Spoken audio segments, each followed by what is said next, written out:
पाकिस्तान हमको मार के चला गया और हमारे मंत्री जी अमेरिका गए और रोने लगे, ओबामा ओबामा। ये कोई तरीका होता है क्या?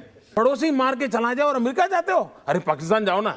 वो लूट रहे हैं सपनों को, मैं चैन से कैसे सो जाऊं। वो बेच रहे हैं भारत को, खामोश मैं कैसे हो जाऊं। ये लाइन हमारे भारत के माननीय प्रधानमंत्री नरेंद्र मोदी जी के लिए है, जो इन दिनों अपने पावर का बखूबी इस्तेमाल कर रहे हैं। और नौबत ऐसी आ गई कि अमेरिका, पाकिस्तान जैसे देश उनके आगे घुटने टेक रहे हैं। अब आप सोच रहे होंगे कि आखिर ऐसा क्या चमत्कार कर दिया भारत के इस शेर ने। तो आपको बता दें, इन दिनों गेहूं निर्यात से जूझ रहे कई सारे देश मोदी के आगे अपने घुटने टेक चुके हैं। और तो और कई देशों ने तो उन्हें ये तक कह दिया है कि उन्हें गेहूं भीख में दे दिया जाए अगर मोदी जी पैसों से नहीं देना चाहते तो।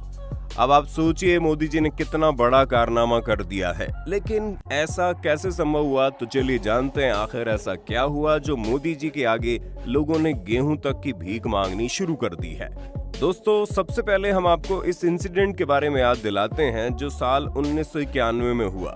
दरअसल 1991 में भारत के आर्थिक हालात आज के श्रीलंका की तरह थे। भारत भी दिवालिया होने की कगार पर था। उस समय चंद्रशेखर केयरटेकर प्रधानमंत्री थे। उनकी अनुमति से भारत सरकार ने 47 टन सोना विदेश में गिरवी रखकर कर्ज चुकाया था। पूर्व प्रधानमंत्री चंद्रशेखर राजनीति के अलावा अपने सामाजिक सरोकारों और राजनीतिक लेखन के लिए जाने जाते हैं। नवंबर 1990 से जून 1991 तक 7 महीनों के लिए वे देश के प्रधानमंत्री रहे। आपातकाल के दौरान कांग्रेस में रहते हुए भी उनको गिरफ्तार कर लिया गया था। जब चंद्रशेखर प्रधानमंत्री बने तब देश की आर्थिक स्थिति बेहद खराब थी। पूर्व प्रधानमंत्री राजीव गांधी की हत्या हो चुकी थी।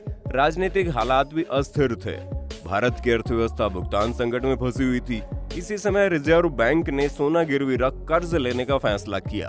उस समय के गंभीर हालात का अंदाजा इसी से लगाया जा सकता है कि देश का विदेशी मुद्रा भंडार 1.1 अरब डॉलर ही रह गया था। इतनी रकम 3 हफ्तों के आयात के लिए भी पूरी नहीं थी। और आज मोदी सरकार के अंडर में एक देश नहीं बल्कि कई सारे देश भारत से रिक्वेस्ट कर रहे हैं कि मोदी जी गेहूं निर्यात पर से बैन हटा दो, और इसमें हमारा पड़ोसी मुल्क पाकिस्तान भी शामिल है। बेशक उसका नाम सामने नहीं आया, लेकिन पीठ पीछे वो भी इस परिस्थिति से गुजर रहा है। दरअसल केंद्र सरकार द्वारा गेहूं निर्यात पर प्रतिबंध लगाए जाने के बाद भारत को संयुक्त अरब अमीरात, दक्षिण कोरिया, ओमान और यमन से गेहूं के संबंध में विशेष अनुरोध कर रहे हैं।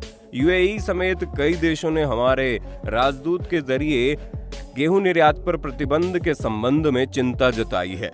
दक्षिण कोरिया, ओमान और यमन की सरकारों की तरफ से भी गेहूं के लिए अनुरोध आए हैं।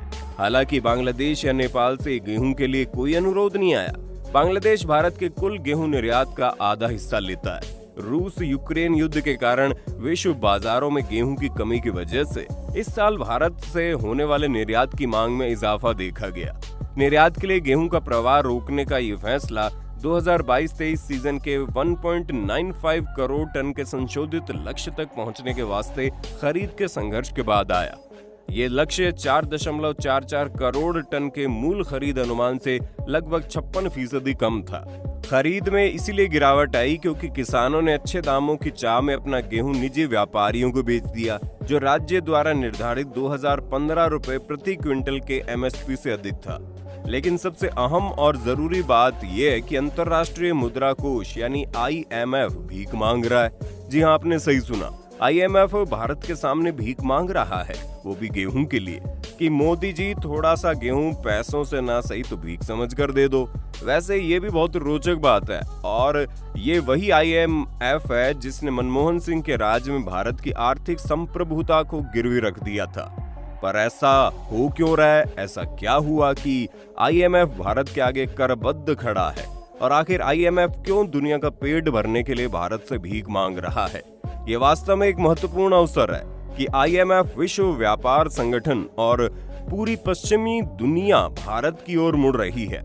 अब न सिर्फ वो भारत को विश्व गुरु मानने लगे हैं, बल्कि गेहूं अनुपलब्धता के वैश्विक संकट से उन्हें बाहर निकालने की गुहार लगा रहे हैं। IMF इस वक्त घुटनों पर है और अब भारत से गेहूं निर्यात को फिर से शुरू करने के लिए भीख मांग रहे हैं। हालांकि नई दिल्ली इस पर अडिग है। वर्तमान प्रशासन के लिए बड़े देशों से विश्व गुरु के प्रमाण की तुलना में अपने देश की भलाई और जरूरत अधिक महत्वपूर्ण होती है। देश में खाद्य सुरक्षा सुनिश्चित करने के लिए भारत द्वारा गेहूं के निर्यात पर प्रतिबंध लगाने के बाद पश्चिमी दुनिया लगातार रो रही है। दावोस में विश्व आर्थिक मंच के मौके पर IMF प्रमुख क्रिस्टलाना जॉर्जीवा ने भारत से गेहूं के निर्यात पर प्रतिबंध पर पुनर्विचार करने की गुहार लगाई।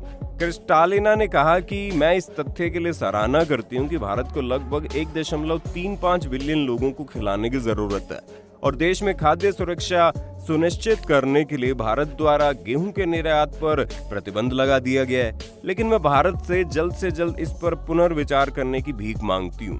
हम इस वैश्विक संकट से निपटने के लिए कम सुसज्जित हैं। सहानुभूति कार्ड खेलते हुए IMF प्रमुख ने यह भी कहा कि गेहूं उन क्षेत्रों में से एक है जहां यूक्रेन और रूस युद्ध से प्रभावित हुए। इसलिए इस संकट की समाप्ति इस बात पर निर्भर करती है कि भारत कितना निर्यात कर सकता है और उसके इस प्रतिबंध का महत्वपूर्ण प्रभाव हो सकता है, खासकर यदि निर्यात मिस्र या लेबनान जैसे सबसे गंभीर रूप से प्रभावित देशों को है, जहां हम न केवल भूख का जोखिम देखते हैं बल्कि सामाजिक अशांति और वैश्विक स्थिरता पर प्रभाव का जोखिम देखते हैं। लेकिन अब जब IMF भारत से गेहूं की मांग कर रहा है तो पाकिस्तान अब IMF से गेहूं लेने की बात कर रहा है, यानी वो भारत के सामने सीधे तो नहीं आ सकता, तो IMF के जरिए वो गेहूं लेने की सोच रहा है। ऐसे में मोदी जी भी अपने बात पर अटे हुए हैं, पर हमें तो लगता नहीं कि इन्हें गेहूं देने वाले हैं। खैर जो भी हो, आपको एक और इंसिडेंट याद दिला दें कि कुछ समय पहले जब गेहूं की काफी ज्यादा भारत में किल्लत हो गई थी, तब इन्होंने अमेरिका से गेहूं लेने की मांग की थी, वो भी अच्छे खासे पैसे देकर। उनसे कोई उधार नहीं लिया गया था। तब उन्होंने सुअरों को खाने वाला गेहूं भारत को दिया था। अब आप सोच सकते हैं वो समझ रहे होंगे कि भारत कितना गिरा हुआ देश है, लेकिन उसकी सोच अब उस पर ही भारी हो चुकी है। वैसे मोदी जी के लिए एक लाइक तो बनता है, क्योंकि वो लोगों को सही राह दिखा रहे हैं। हालांकि सबसे अहम और आखिरी बात, पिछले एक दशक के दौरान किसानों की आत्महत्या के हजारों मामले सामने आए हैं। अधिकतर किसानों ने कीटनाशक पीकर तो कुछ ने फांसी लगाकर अपनी जान दे दी। किसानों पर सबसे अधिक मार बेमौसम बारिश और सूखे से पड़ती है और कई बार दाम गिरने से भी इनकी कमाई पर असर पड़ता है।